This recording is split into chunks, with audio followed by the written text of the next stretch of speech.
Well, good evening, everyone. Thank you for coming to the fourth in our Talking Public Affairs series.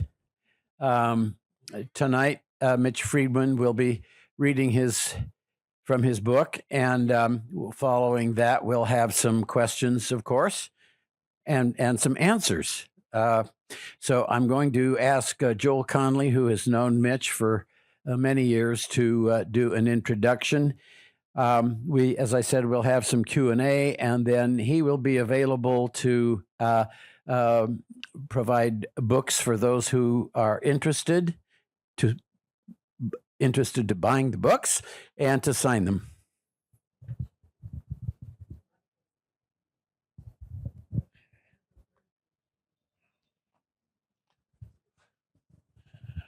Good evening. There is a 7,800-foot peak at the far northeast end of the Cascade Range in Okanagan County named Chopaka Mountain. And from that, you can look west and see much of the Cascade Range. But there's 25,000 acres of land between the summit of Chopaka and the beginnings of the Pasayten Wilderness. It is very much a wildlife habitat, notably for the Canadian lynx.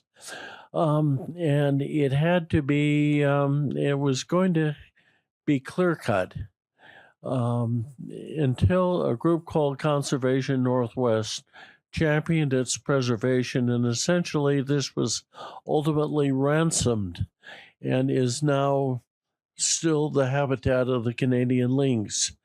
The person largely responsible for this is the executive director of Conservation Northwest, Mitch Friedman.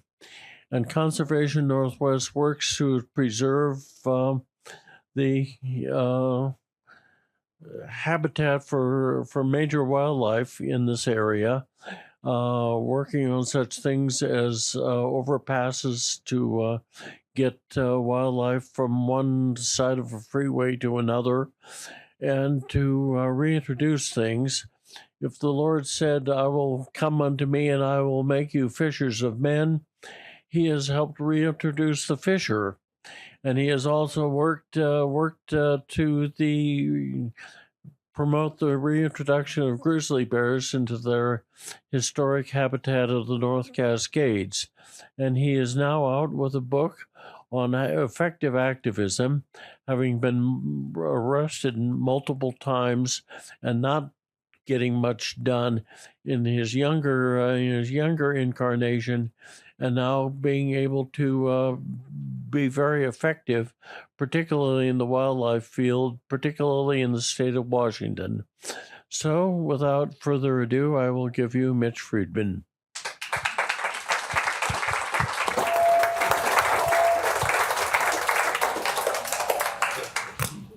Thank you, Joel. And thank you, Sam. Joel was there through it all, so this means a lot. And I've been to Horizon House many times over the years to see friends like Artis Palmer and Gordon Oriens, my old UW academic advisor. So thank you for having me here.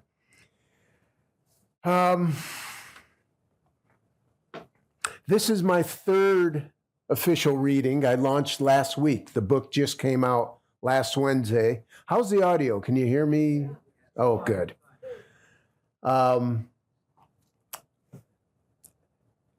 And it's still, I'm getting used to it. It's a different drill. This is the first book that I've published in 32 years. At the front end of my career, and you can read about it in here, I was a young biologist as well as an activist. And I learned how to get arrested. And then after I had, developed some strategic wherewithal, I communicated a new area of science applied to conservation of a particular region, our North Cascades. And that was the book that I published first in 1988 and then a better version in 93. And I've spent the ensuing years trying to fulfill that vision. And now looking back, what are the things I've learned from the radical to the moderate, all the tactics that we tried? You know, this book was, I wrote it around the end of 1993, around the holidays. I was desperate for it to be published before last fall's election, because a current running underneath it all is that you're not just protecting nature, you're protecting nature within a democracy and a sustainable society. And tyranny is a great disruption to those sorts of things. And so here the book comes out at a point that we're all furious and polarized. And I don't know how the book is going to land. You know, I'm getting this feedback, oh, we need this book, we need this message right now, we need a new path. Well, I hope we all have the emotional maturity to apply the lessons of what's effective, because we are all, you know, these are challenging times. I'm going to read 6 or 7 passages. I'll try and keep them fairly lively. I know how dull that can get. We'll take questions at the end. One thing I want you to keep in your mind, if you would, is, and I know Horizon House, a fairly progressive place. Progressives are on a losing streak. It isn't just, you know, the president. We need to be more effective. It's not enough to hold virtuous values. We need to make change in the world. So that it's with those thoughts that I offer these passages, and I'll start from the beginning.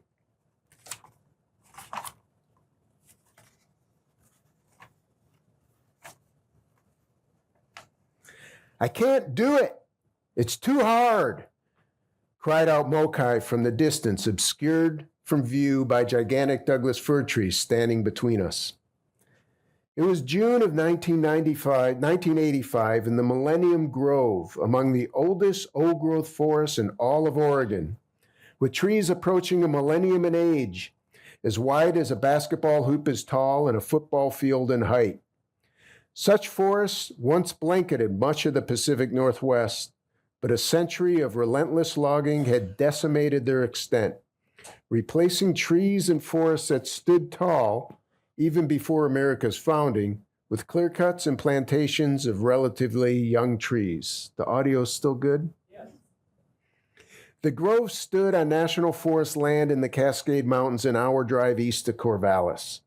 It's where tree sitting was first tried as a tactic to block logging of old growth or ancient forest. That first climb was done by 2 people just 2 weeks earlier.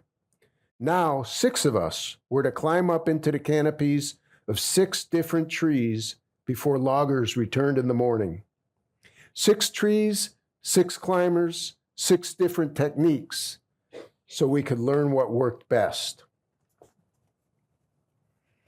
The 2 activists who adopted these techniques were, like me, in their early 20s.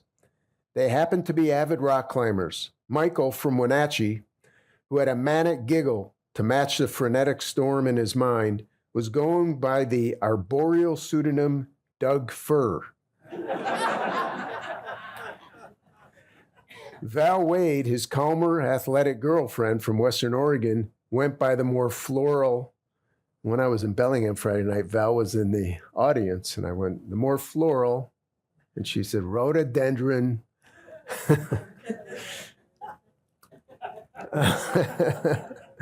I had taken the name Bruce Budworm, a play on spruce budworm, a forest insect.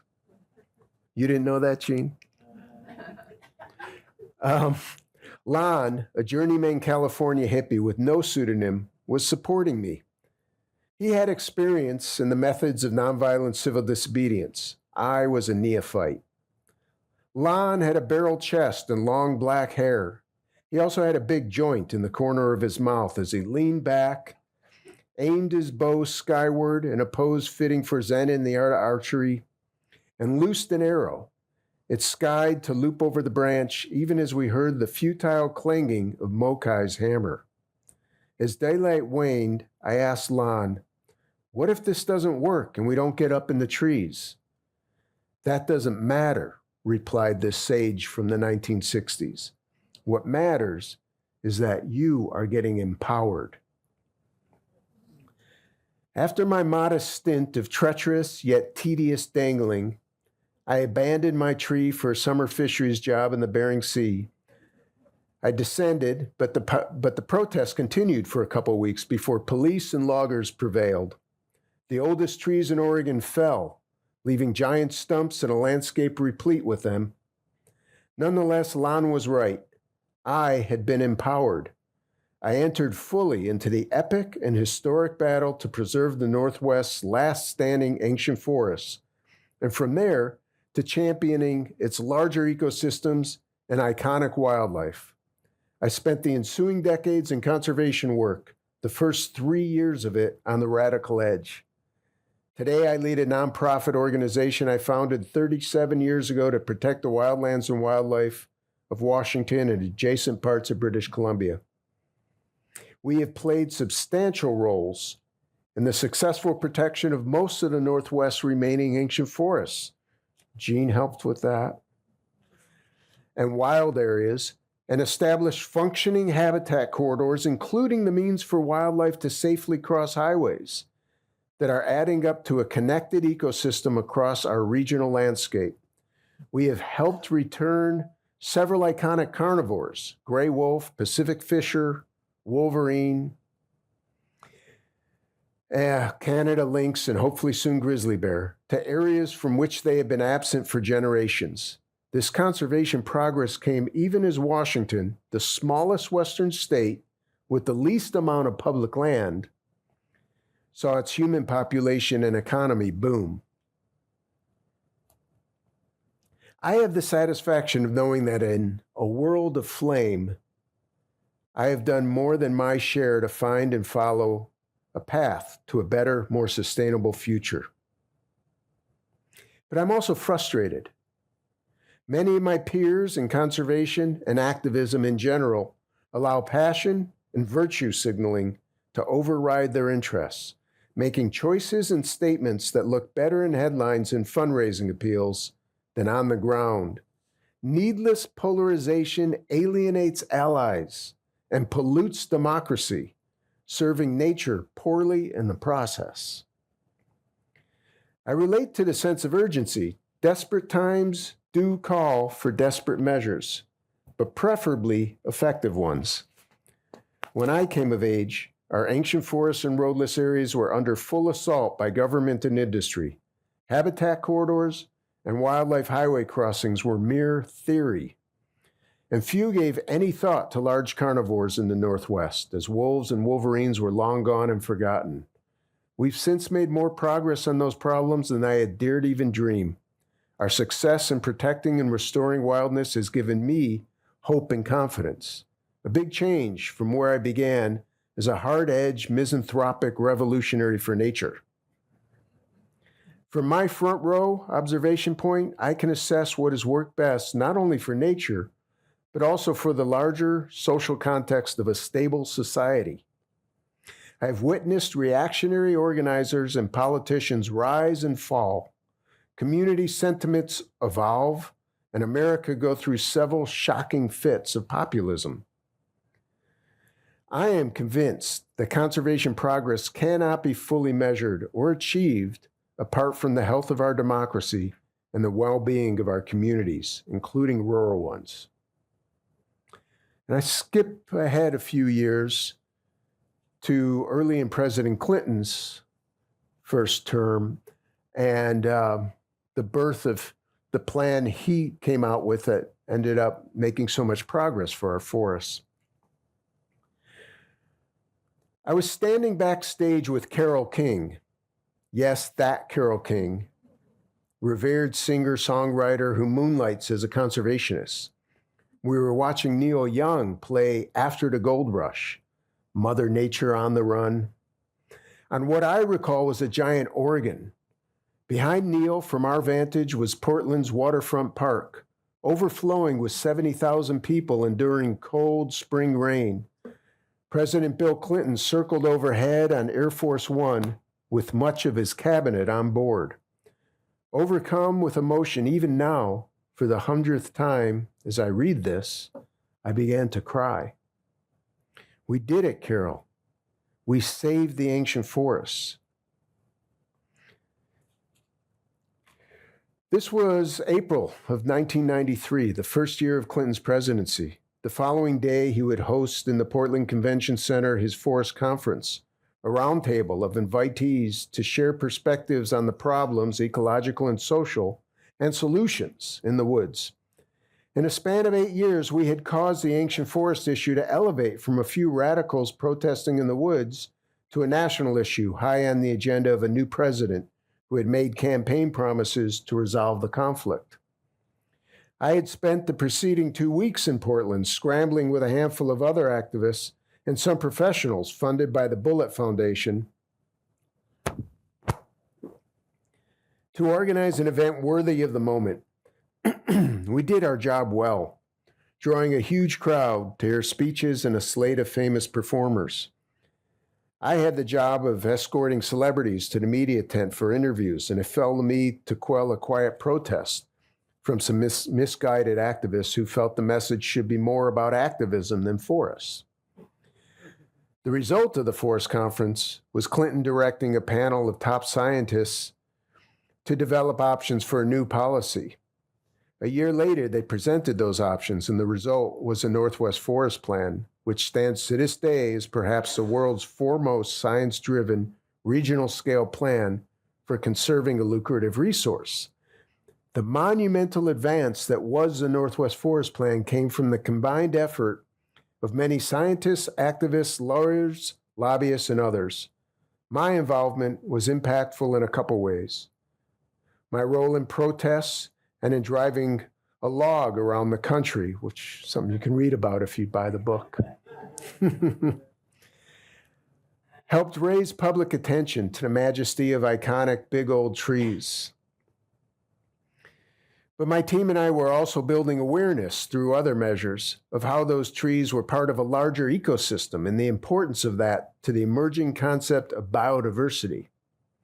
The emotional surge that I get whenever I hear after the gold rush is pride from knowing that I did my part and that our collective accomplishment was at a historic scale.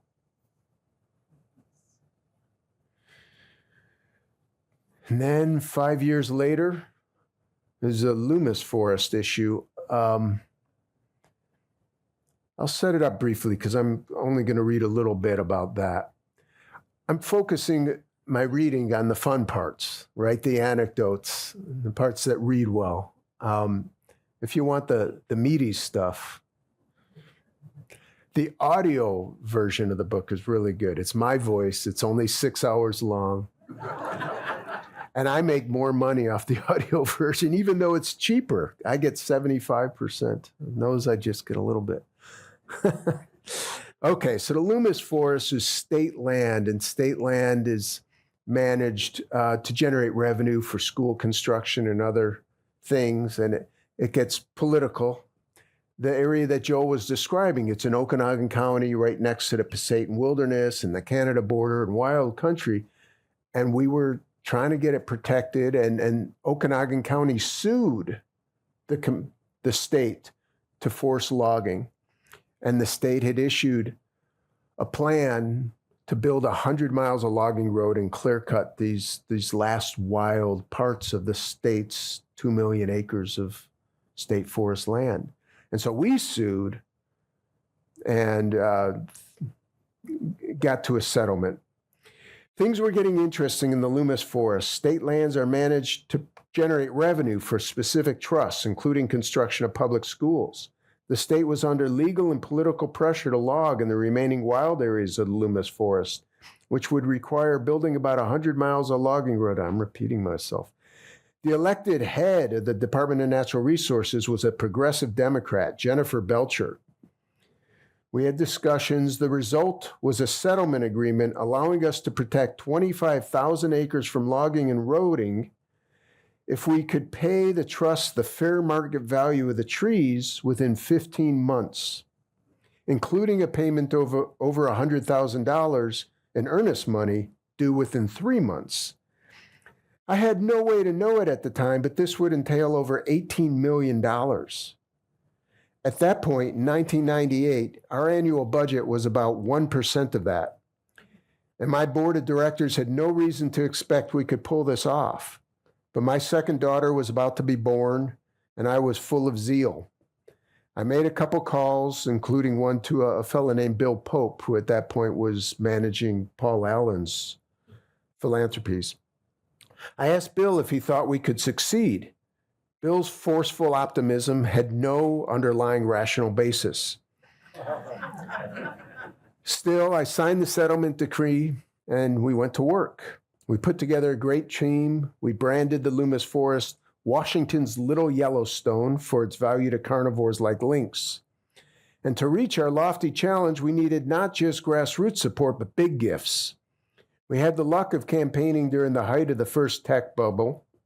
A generation of Microsoft engineers and executives had just reached a point in their careers when they had both the means and public spirit to begin engaging in philanthropy.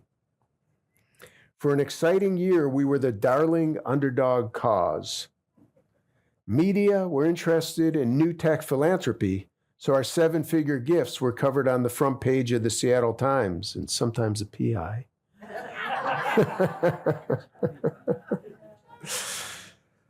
And sometimes in national press, compounding momentum.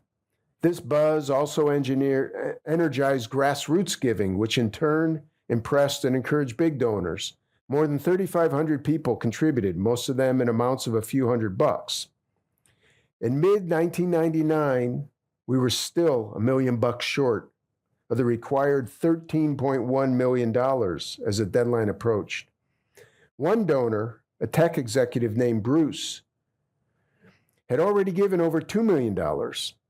He let me know in his blasé, offhanded way that he was willing to do more. I replied he shouldn't have to, as Paul Allen, who had been aware of the issue since even before the campaign launched, had yet to give. I was standing by the payphone in the foyer of the state's natural resource building as the minutes ticked down. Soon I would have to report our status to the Board of Natural Resources. When no savior rang, I dialed Bruce. He agreed to the last $1 million. I then strutted down the hall to the hearing room and told the board that we had the money and were ready to complete the deal. They replied that due to an appraisal dispute, they had decided to raise the price by $3.5 million. After 15 months of hard work and the elation of having reached our original goal in a photo finish, my heart sank to the dispiriting news. Outrage and headlines ensued. The next day, I got a call from Sue Colleton, who had taken Bill Pope's spot as head of Paul Allen's foundation. She asked about our plans. I don't know.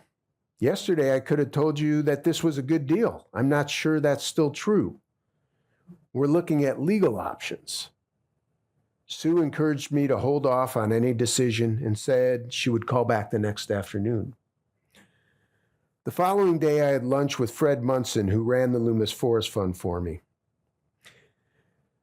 During lunch, we speculated on how much Paul Allen might give. This was a Lucy and the football conversation. So we'd been expecting a gift from Mr. Allen since 15 months earlier.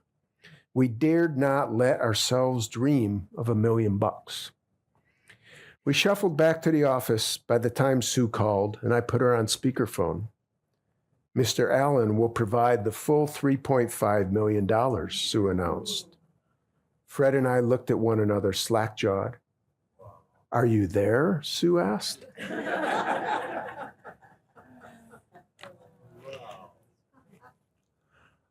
I'm going to read a quick one. This is just a paragraph or so, but it's about I-90. And Abe Lincoln did some good things, right? he did one really bad thing. Trying to get a railroad built to the coast, they gave land grants to the railroads, as a subsidy. So square mile sections of land in a checkerboard pattern, 20 miles on either side of the right of way. So I-90 was diced up and getting diced up in that period around right after we were done with the Loomis Forest. And it was in the papers because that company, the descendant of the railroad, didn't do much logging until that period, tax changes by Congress. And so suddenly everybody flying or driving that I-90 corridor was seeing these square mile clear cuts. And we set out to fix that in a 5-year campaign, which I go into in here. And we succeeded. We raised about 18 million private, got over 60 million appropriated by Congress. There's a great story in here about Slade Gorton. Got caught up in the race with Maria Cantwell. I got dragged into it. It's a good story. But and all that work, we got over 45,000 acres of private corporate timberland transferred to the federal estate, to the Forest Service. And that inspired Washington Department of Transportation, who at that point was planning to widen and straighten over I-90 for that 15-mile stretch. And that's why today you see the overpass and the underpasses. There's a lot there that, all came of it. So I tell that story. And recently, I picked up a book from 1996 that had long been on my shelves. Impressions of the North Cascades, Essays about a Northwest Landscape, edited by John Miles. One of its final essays was written by me. I was going off on the vision thing about the need for and challenges of protecting connected ecosystems. I wrote thus, linkages between large ecosystems are a daunting prospect.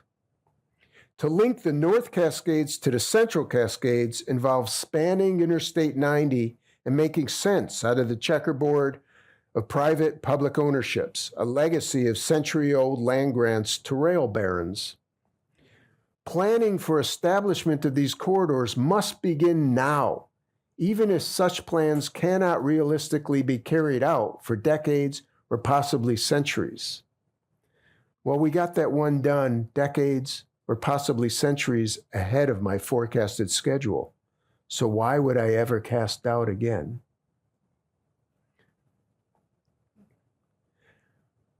I guess what that's about is kind of the feeding off of that empowerment and the hope and the momentum of success. And all that money, those relationships we formed with the donors and those big campaigns gave us the means to try out some new approaches to conservation, more collaborative approaches.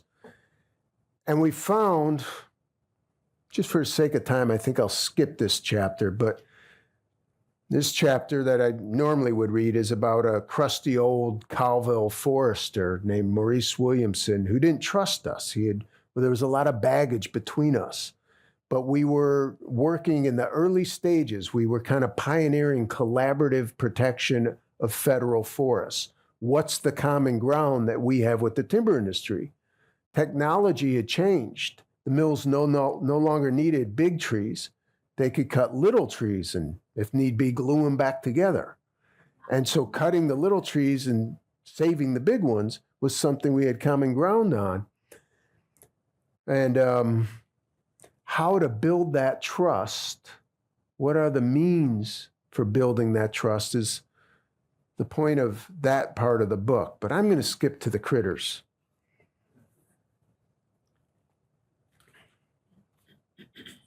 With respect to iconic carnivores, Washington was an underperformer. We had largely lost our gray wolves, wolverines, Pacific fishers, and to some degree grizzly bears and lynx at various points in the 20th century. That has changed. For me, the shift came abruptly on a single July day in 2008. I was hiking with my buddy Tim on the southwest slopes of Mount Baker. We'd come up the valley from the Middle Fork Nooksack River, following the trail as it switched back steeply up through forests of low and mid elevation, occasionally passing giant sentinel trees, and then into the subalpine. We continued up to alpine, then onto the moraine rubble from the glacier, which is, of course, shrinking. I had heard about occasional wolverine sightings in the Cascades. One had even been hit by a car in the 1980s. It seemed likely they were wandering migrants from Canada, as wolverines can cover incredible distances. The State Fish and Wildlife Department considered them extinct in Washington. I never expected to see one myself. I had once come close to an encounter in 1995 on an epic trip in the northern Rockies of British Columbia, just south of the Yukon, with a dozen friends, including Tim. Tim is always the one to see the critters. Same with the trout in deep pools. He has an eye for it. Not that there aren't false alarms. Lots of false alarms. Tim, an excitable boy, will suddenly bark out, "What's that?" and point to a far slope. My hopes will rise only to be dashed as binoculars reveal the sighting to be maybe a bear-shaped rock. But there's no denying that while I almost always beat Tim in one-on-one hoops, he almost always spotted animals, including real ones, before I did. Our trip in the Northern Rockies was 2 amazing weeks into deep and wild backcountry, much of it with pack horse and guide support. We tended to travel all in one group, except for one day when we split into 2 groups, following 2 different routes to rendezvous later. Tim was in the other group, and damn if they didn't see a wolverine from their trail. I had a deflating feeling of missed opportunity, like being off on the lottery by a single number. So here are Tim and me now slogging through the snow on lower reaches of the Deming Glacier as the midday July sun beat down. And Tim barks out, "What's that?" Above us on the glacier, maybe 100 yards distant, something big and round was motoring up slope in second gear. Was it a bear? Is that a hint of white fur? Weird tail. It's a wolverine. The sighting was short as she hightailed it away from us, but we climbed up to see and photograph her tracks. Clearly wolverine. My elation was extreme, feeling almost like a rite of passage, this being my first encounter among the class of charismatic megafauna. Back at the car after our hike down, we sped to where I could get a cell signal. My first call was to Scott Ficken, a state carnivore biologist with Fish and Wildlife Department. "Hey, Scott, how you doing?" "I'm tired." "Well, I can perk you up. I just sighted a wolverine on Baker." "Yeah? Well, I can top that. I just collared 2 wolves up the Twist Valley." That was an amazing, transformative day. Then just 4 months later, I got to be present at the release of the first batch of Pacific fishers into the Elwha Valley of Olympic National Park. This was a leading edge of a successful reintroduction that you'll read more about later. 2008 is when Washington became, again, a legit carnivore state. Mindful of the time, oh man, I really want to tell that story. Do it. Okay. Well, my next story comes only a year later as dusk on a hot day in early July of 2009. We were walking a dusty logging road in the Twist River Valley in north central Washington. I was with my young daughters, Jessie and Carrie, and a visiting nephew, Kevin. We were being led by Scott Ficken, that guy I just mentioned, to see if the Lookout Pack had produced pups that spring. Wolves had been recolonizing the West for 30 years, twice, including famously in Yellowstone, with human help. Conservation Northwest, that's my organization, had long advocated for wolf recovery in Washington, but without success. We celebrated in the summer of '08 when a motion-activated camera snapped shots of wolf pups in the Twist area. This is where Scott then trapped and collared those 2 wolves. That was the first documented wolf reproduction in the Pacific Northwest in almost a century. DNA tests showed that the parents of the pack had come to this area from the Canadian Rockies and the coast of British Columbia, respectively. Wolves were recolonizing our state on their own, perhaps using habitat corridors we were already committed to conserving. The kids and I had been passing through the valley on vacation. Our timing was good to check on the lookout pack. The radio collar fitted to one of the adults indicated movement away from their natal den. At this less sensitive stage, it was now okay for us to howl at them and listen for replies that might confirm the presence of pups. The kids grumbled as we hiked the road, suffering mosquitoes and heat. They may have figured this to be another dad's boring work forays. Then we reached our spot, and Scott let loose a big howl. In reply, and in the audio version, you actually get the audio recording of the wolves and their pups responding. It was amazing. Indelible on my memory are the looks on my daughter's faces as that moment switched from drudgery to nature's ultimate magic. I've been fortunate to see and hear wolves several other times, but this was the keeper. If you're a wolf with a choice, Washington would be the best bet for a home. If you were an informed admirer of wolves, you might note this as a testament to thoughtful collaboration. Yet for those in this collaboration, the wolf arena is more fraught than perhaps any other conservation challenge. Washington wolves are killed by humans at a lower rate than those of any other wolf state except California, where wolves have only recently taken up residence.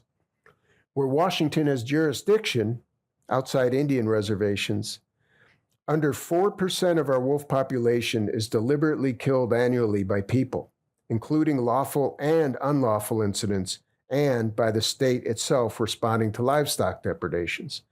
In Idaho, Wyoming, and Montana, as much as a third of the wolf population is killed each year, which is insane. Michigan, Wisconsin, and Oregon also see higher rates of wolf killing than Washington. In 2023, Oregon had a surge in wolf depredations on livestock, leading the state to kill 16 wolves. Washington had much quieter year and killed just 2 wolves. Similar numbers were recorded in 2024. Don't ask about Alaska or Canadian provinces. You don't want to know. So I go on and I talk about what's the key to Washington's success. And it's collaboration. It's finding common ground with the ranchers, providing them what they need to succeed with their livestock in wolf country, and getting the state and wealthy West Side donors to help pay for the costs of that, meeting in the middle, and it's working. I go on, I throw Ralph Nader under the bus for initiating a culture of litigation, not just in the environmental community, but across sort of activism. We knee-jerk, we reflexively sue anytime the government does something we don't like, and that's fine. Sometimes Nader really did need to sue then in the 50s and the 60s. The agencies had become captive to, the automobile manufacturers and to others. But there needed to be a plan. We're progressives. We support government. It's the other side that hates government. And when we're constantly suing the government, what happens? We kind of add grist to their mill, and we land ourselves here. So our role as activists, as progressives, as conservationists, one of our roles is to help government work, help government succeed by playing direct democracy, by working with other stakeholder groups, including adversaries, to find the common ground, to bring that common ground to the government agencies, to lobby in Olympia and DC and elsewhere for the funding of these solutions, to make it work. And we found we can do this on wolves, on forests, on other issues. So I talk a lot about that. I have a chapter, What Muir and Leopold Got Wrong. These are the great conservation heroes, but they were wrong about one thing. And then I have a chapter on what Brower and Foreman, two great conservation heroes of the last century, what they got wrong in terms of strategy. Kind of, may as well go big or go home, right?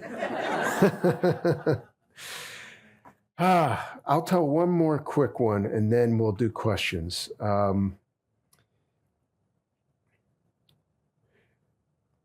In 2001, I think it was, we bought a 10,000-acre ranch for the Colville tribes in north central Washington. So this was part of a habitat corridor linking the Cascades to the Rocky Mountains. We did a bunch of things there, including highway modifications, so there would be less collisions with deer on Highway 97, easements with ranchers, a whole bunch of things. But there's this giant ranch that needed to be protected. And in a county like Okanagan, you can't just give the land to the state because that leads to a backlash. So I needed some other thing to do with the land. So we bought it for the tribe. And I'll tell a little bit of this story right now. The Figlensky family came from Wisconsin in 1904 to homestead on the north half. The north half was the half of the original Colville Reservation, went all the way to the Canada border before gold was found, and then it got taken back for colonization. Their ranch grew over 4 generations to be larger than 17,000 acres, comprising the most important private property in the Cascades to Rockies habitat corridor. When I became aware of the property about 15 years ago, there were 4 members of the family. The aged third-generation couple and their 2 bachelor sons, Ernie and Eddie, both in their 60s. By 2020, only Ernie Figlensky remained, and the ranch was at risk of being broken up for housing. I had failed for years to find a conservation buyer for the ranch. Purchase by a public agency would not have been politically feasible. I wondered if ownership of the Colville tribes would work. I knew from his neighbors that Ernie cared a great deal for the land, its wildlife, and its family's heritage. I inquired through his lawyer whether he was open to tribal ownership and was delighted to learn that he was. But Ernie wanted assurance that the tribes would maintain the property as open space for agriculture and wildlife. That was a problem, as I knew that the Colville Tribal Business Council would view a conservation easement as infringing on their sovereignty. I proposed to tribal leadership that they adopt by council resolution certain covenants that had been drafted by our lawyer. In binding themselves by these covenants, the tribe would be making a reasonable commitment to conservation without relinquishing their sovereignty to any outside entity. With excellent work by the tribe's natural resource director, the council accepted the concept. Ernie and I proceeded to sign an option agreement on February 1st, 2021, giving Conservation Northwest 6 months to raise enough funds to purchase almost 10,000 acres. 3 weeks later, I drove to the reservation to watch the Colville Tribal Business Council pass its resolution approving the covenants. A brutal storm made the drive treacherous, closing Stevens Pass during my morning drive east and Snoqualmie Pass during my afternoon return. The temperatures were well below zero in the Okanagan Valley, and when I got home that evening, I was ready to celebrate the council's action, not to mention surviving the journey. Then I got a call from Jim Soriano, who owned the ranch next door. Ernie had died that morning while feeding his cattle in the bitter cold. Over the following half year, we raised the $4.5 million needed for the purchase. We wired the funds in escrow, and the deed with covenants attached passed directly to the Colville tribes. This is the largest privately funded land back or return of land to tribes in the history of the American West. The tribes hosted a ceremony on the property that October, standing together for speeches in the fall rain, where Indian elders, ranching neighbors, including Figlensky relatives, local elected leaders, and conservation donors. I choked up during my speech, recalling the challenges and Ernie's passing.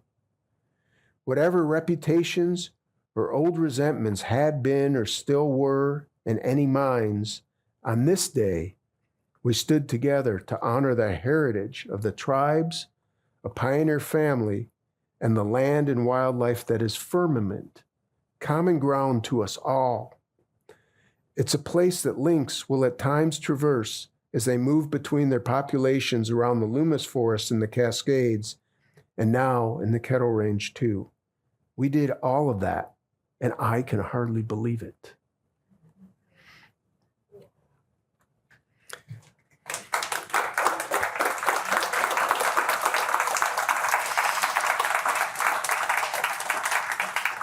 Thank you. There's more kind of biting policy and advicey kind of stuff at the end, but you can read that. Okay, questions? Comments?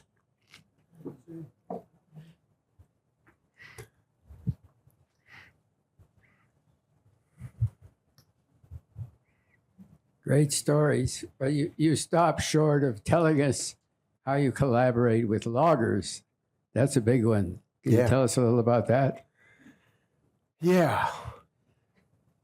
So Maurice, in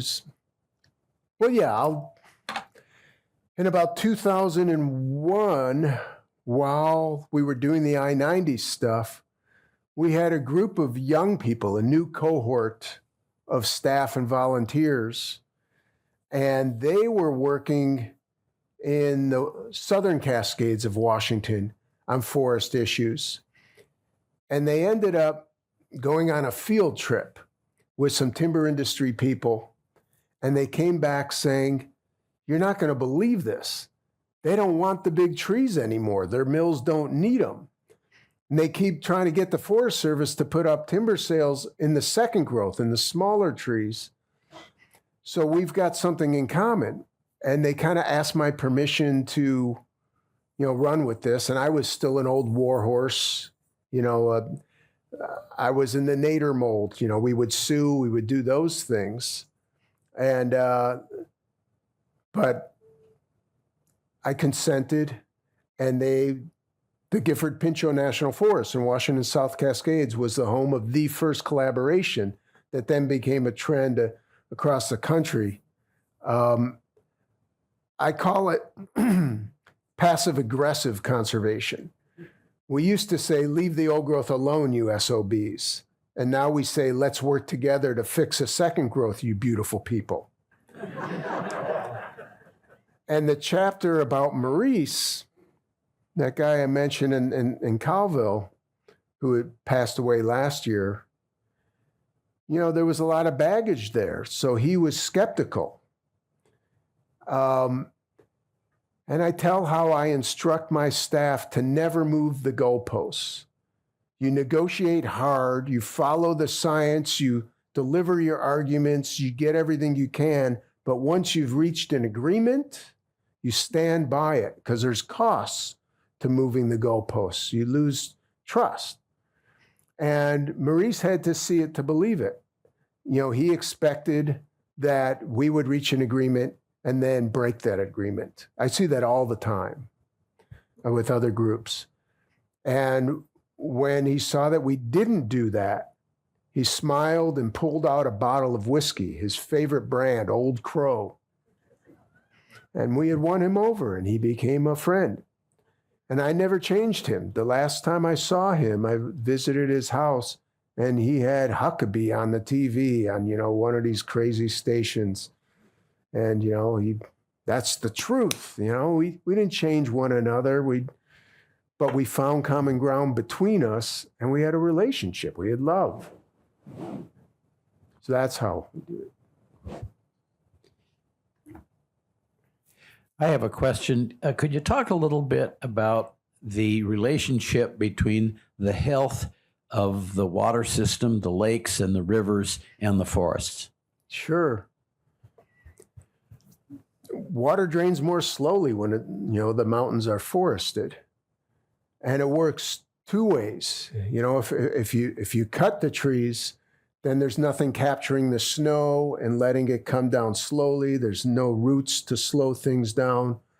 But also, the chapter on what Muir and Leopold got wrong was about the extent of Indian population and civilization across North America.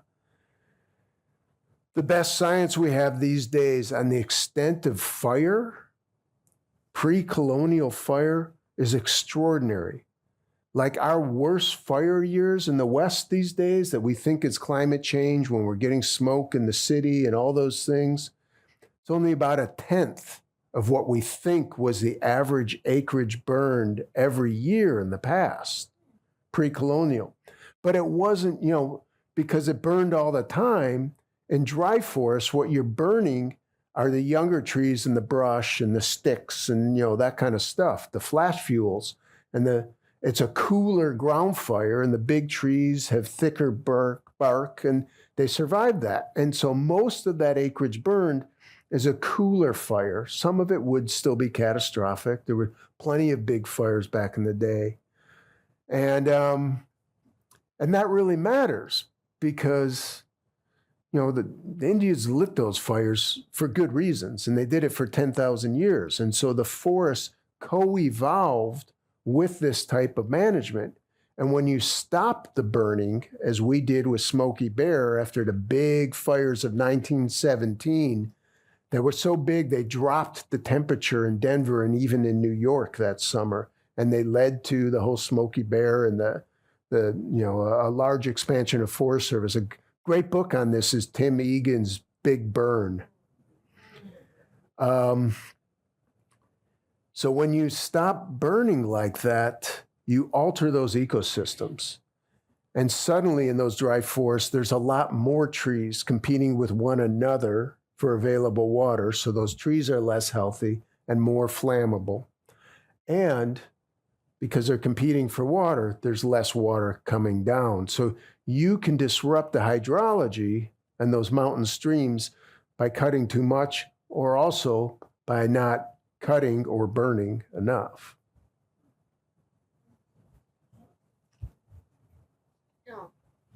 I want to know the name of your book and where I can get it if I want to get the recorded version. It's called Conservation Confidential. If Anthony Bourdain were still alive, I'd have a problem. So that's a knockoff on his title. Conservation Confidential, A Wild Path to a Less Polarizing and More Effective Activism. It's available on audit. So my publisher, Latah Press, out of Spokane, they sell the hard and paperback, but not the audio version. But you can get it through Amazon or Audible or Bookshop or those types of things. Yeah. There's also an ebook version.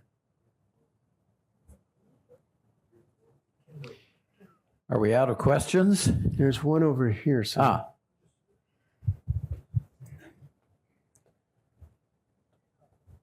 Yeah, this is a stupid question, but I'm just a city guy. What is a fisher, and what are you doing with them? They're a member of the weasel family, the mustelids. The largest in North America is wolverine. The next largest is fisher, and then marten, and there's otters, minks, all of those things.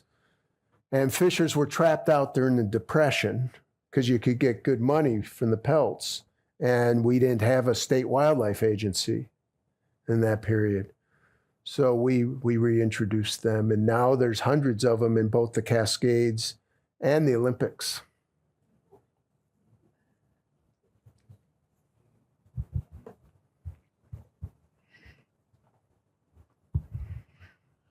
I realize that wolverines are extremely rare in the state of Washington. Perhaps this is a result of the Huskies beating them the Rose Bowl. But I would like you to talk to this particular species because it is so ferocious, so rare, so territorial, and so interesting. Yeah.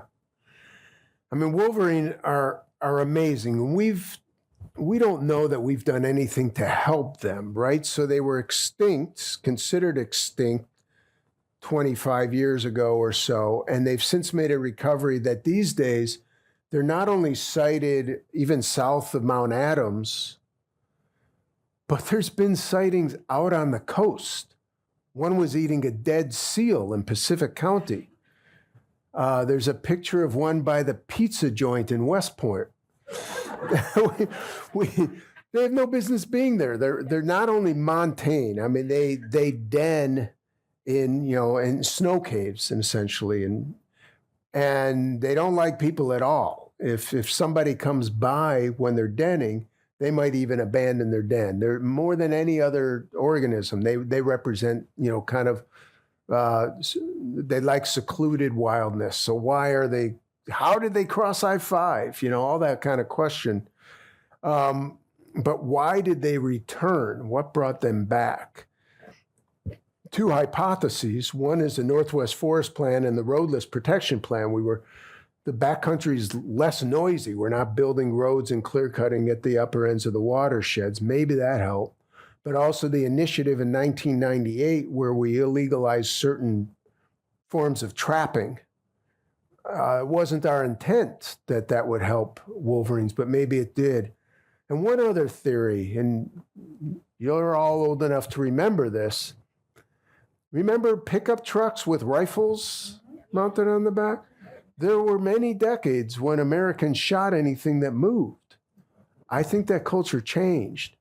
I mean, I'm a habitat guy. I care a lot about habitat, but I think the biggest thing you can do for wildlife is not shoot at everything that moves. And maybe that played a role in wolverines coming back.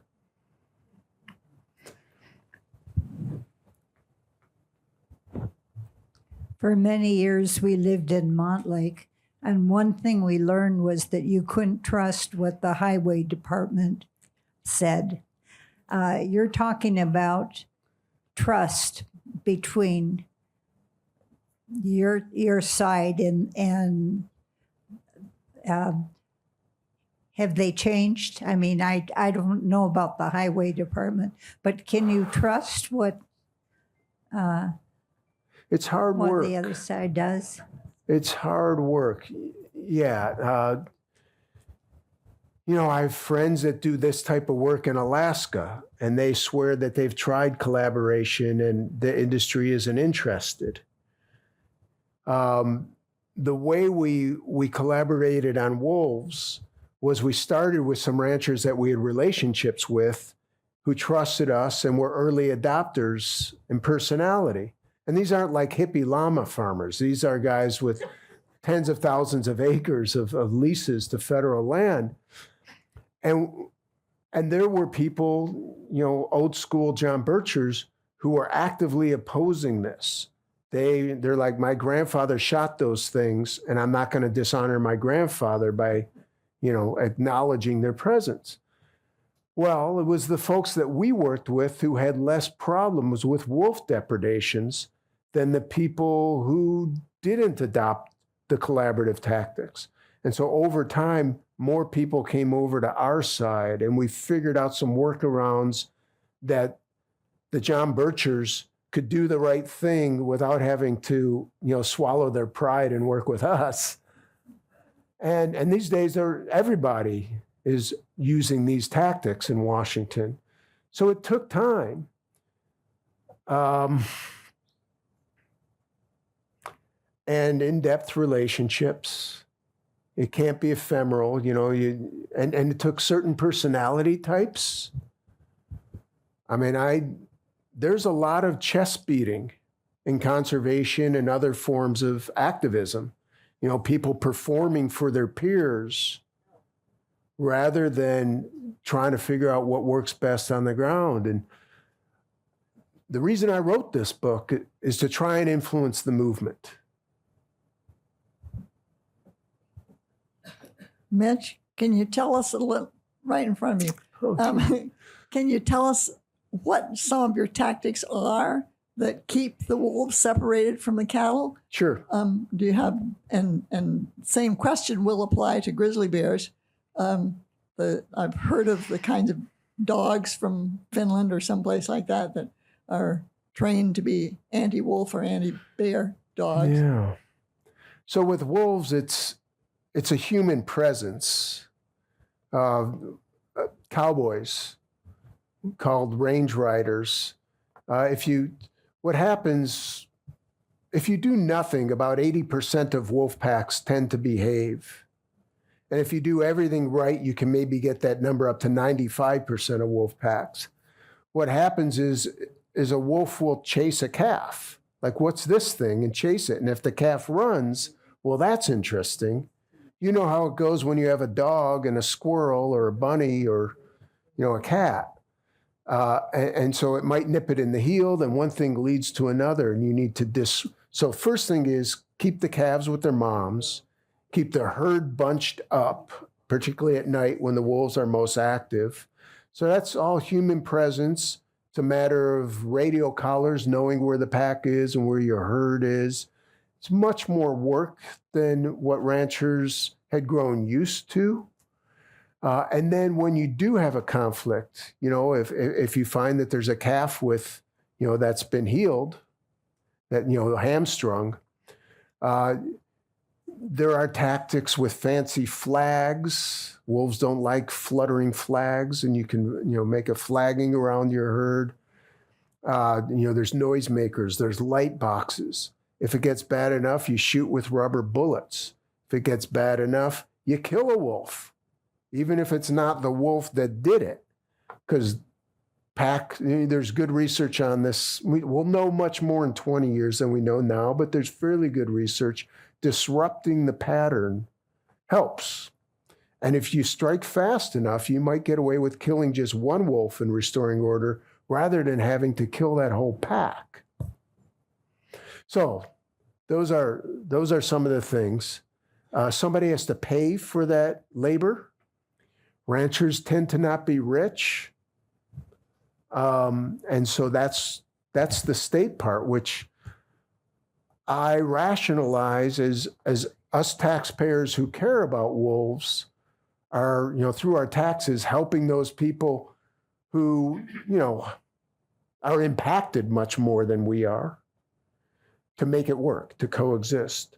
For grizzly bears, yeah, there's Carulian bear dogs and things like that, but I don't know. Actually, so up in the Pemberton Valley, just north of Whistler, beautiful bear habitat between the mountains. There's farm country and some open meadows and things like that. And the bears come down and they would eat the carrots and potatoes, and then the farmers would shoot them. So these days we pay for electric fencing around those carrots and potatoes. And now the farmers love watching the bears. Can you talk a little bit more about collaring wolves and other animals? What percentage do we have? What's the goal? Ideally, you'd like to have one animal collared in every pack, but it's hard. I mean, collaring wolves are smart. So it doesn't really work out. You don't get a collar on every pack. There are issues with, to your question about the state, and you said, transportation department. There's breakdown in trust and relationship between the ranchers and the Department of Fish and Wildlife, to where data is not being shared. The ranchers want the data on where the wolves are because it's the state that knows, that has the collar data. There are rules about sharing data about the location of endangered animals, protected species. So we find ourselves being called on to mediate between them, and find ways to make the process work. People think that the problem with wolves eating cows is that the rancher, if you just pay the rancher for the price of the cow, we're done, because the cow is going to get eaten by something anyhow, right? That's a very partial solution, because, you might have lost one cow that got eaten, but, 2 others ran through the fence and are injured, and 5 others you'll never find. And your whole herd was under stress for that whole period that the pack was roaming around, and it stopped eating as much so they didn't gain weight. And that all adds up. And your neighbor might be fine. Wolf packs, have not continual kind of impact. It's broken up. And so you can't really just compensate for that financially. It's much better to try and prevent those types of interactions from settling in. Does that answer your question? Well, to end, I think I wanted to talk about what you kind of alluded to as activism. And there's a group of us here at Horizon House that go out on Friday from noon to 1 and carry signs and over to Seneca at 9th and put our signs up. But I did this for a number of weeks, and I saw that there were people that wouldn't even look at me. Wow. And so I saw that my sign, which I'd borrowed from a neighbor, one side said, "Abort the court," and the other side said, "Now Grandma's really pissed." That they wouldn't even look at me. And so I changed what I was there for. I'm there to heal our country. Yeah. And so I now carry a sign saying peace. And my dog, instead of carrying a sign, "I'm pissed too," or "Black Lives Matter," which was the first one he had, carries a sign that kindness is contagious. And we have conversations with everyone. Yeah. And it might start with saying, "Welcome to the Southwest Corner. How's your day going? We're right across from the emergency room." Some people say, "Well, my wife's going in surgery in a few hours. I'm not doing very well." I said, "Well, you better be great because she needs you to be great." And they said, "Oh, I never thought of that." Off they go. But we measure by the number of laughs and how many people smile. Yeah, that's great. I mean, I believe in protest. I'm not anti-protest. I'm anti-bad protest. I'm anti-offensive performative protest. Think of what Martin Luther King did. I mean, those people were dressed in suits and they were marching to lunch, to polling places, and they were doing sit-ins at lunch counters. You can relate to that. And they were, John Lewis is getting beaten on the head and not fighting back. I've got my views on Gaza. And, we don't want to hash that here, but I will say that the protests over that issue probably alienated more Americans than it brought to the side. Graffiti, blocking highways, countercultural clothes. How are you finding common ground with the public audience? If you're trying to do a service to the Palestinians or to the trees or to, people of color, you've got to measure your success in the rights that you've won those people, not in how, the affirmation that you get from your true believer friends. And we've really blown it. Ezra Klein on his podcast, do you read Ezra Klein in the New York Times? In his podcast, he had an interview a month or two ago with a member of Congress, Sarah McBride, who's trans. She's, I think, the only or one of 2 trans members of Congress. It is worth listening to. She's an excellent strategic thinker. And she, calls to task, the way I am with my environmental community, she calls to task, the activists. You went from gay marriage, which was a huge progressive win. Remember ACT UP, when the gay community was being very confrontational and it wasn't working? And then gay marriage won, we're told, I'm not an expert in it, when you started having gay characters on TV shows and things like that, and then gay people started coming out and their families, and people found, and that gay marriage wasn't a matter of taking rights away from anyone else. It was, And somehow that got translated into the trans movement, where suddenly we're all expected to announce our pronouns everywhere. And so Sarah McBride talks about that and her problems with how that movement may be overreached. And you can find so many examples of that. I remember the Black Lives Matter protests right after George Floyd, an amazing silent march that we participated in that was beautiful. But then you had the Black Bloc anarchists breaking windows downtown, doing things that if you were a right-wing agitator, you would do embedded yourself. And when we're behaving like our adversaries would do to tarnish our movement, something's gone wrong. Well, Trump used that block up on Capitol Hill in my old neighborhood to advantage for the very point you're making. That's right. And so now I believe in the tortoise and the hare. Yes. We've got time for one more question. Anybody? All right. Well, let's give it up for Mitch. Oh, Joel has one. Sorry. Hold on. Up in Canada, the Trans-Canada Highway goes through Banff National Park. They pioneered the idea of the ramps over the freeway, which we have adopted here in I-90 east of Squamish Pass. Can you talk to the matter of what is working, how it is working, and what we are doing to do more of them? Sure. So in the bipartisan infrastructure law, the big infrastructure bill that Biden got through, there was $350 million in there for the types of structures that Joel's referring to. That I-90 stretch east of Snoqualmie Pass is kind of the vanguard. It's one of the best in the continent. It was the best at the time it was built. All the underpasses, as well. It's not just for the big animals. Also, there's log piles and rock piles, and there's a aquatic passage for bull trout, for everything.